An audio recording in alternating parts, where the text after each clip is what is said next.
Hey everyone, it's Mike. I'm the social media editor here at ehow.com and welcome to DIY Bootcamp.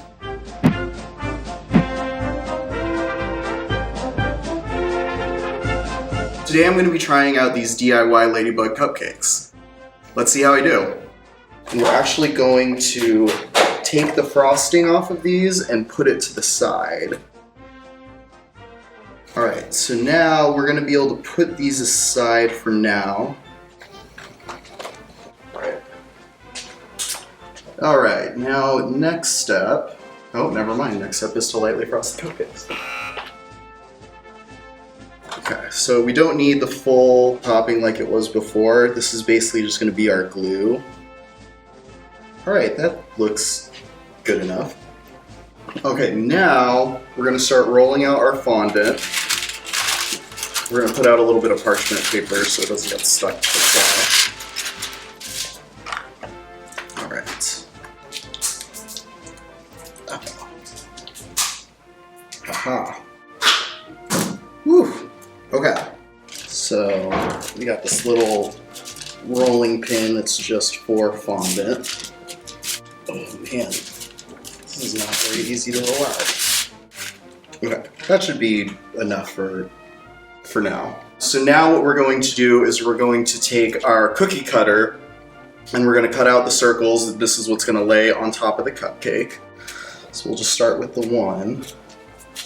Okay. So now we're going to put this on the cupcake. Oh, look at that. It's a perfect fit. So now we have to add the wings. So this is where the red fondant is going to come in. Okay. There we go.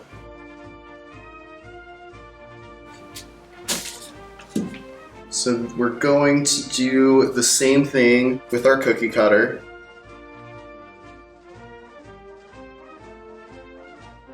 And now we're going to cut off little pieces of this to make the wing shape.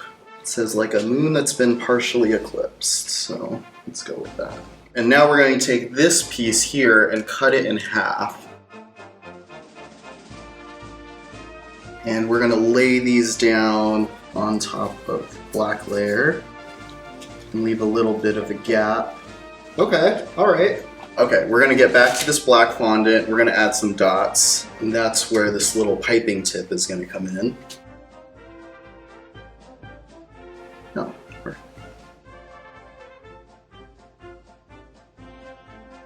Boom. One of the last things we need to do is give it some eyes, which we have some candy eyes right here.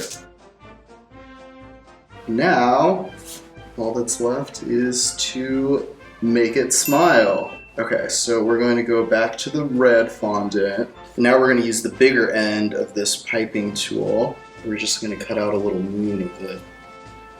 Alright, oh no. Yeah, that's not bad. That looks just, yeah, there we go. The final product, so that's the last step, and I gotta say, I'm actually a little impressed with myself. I am not a DIYer at all, so if I could do it, I think you guys could probably do it as well. So go check out some of the amazing tutorials on ehow.com, and yeah, we'll see you guys next time.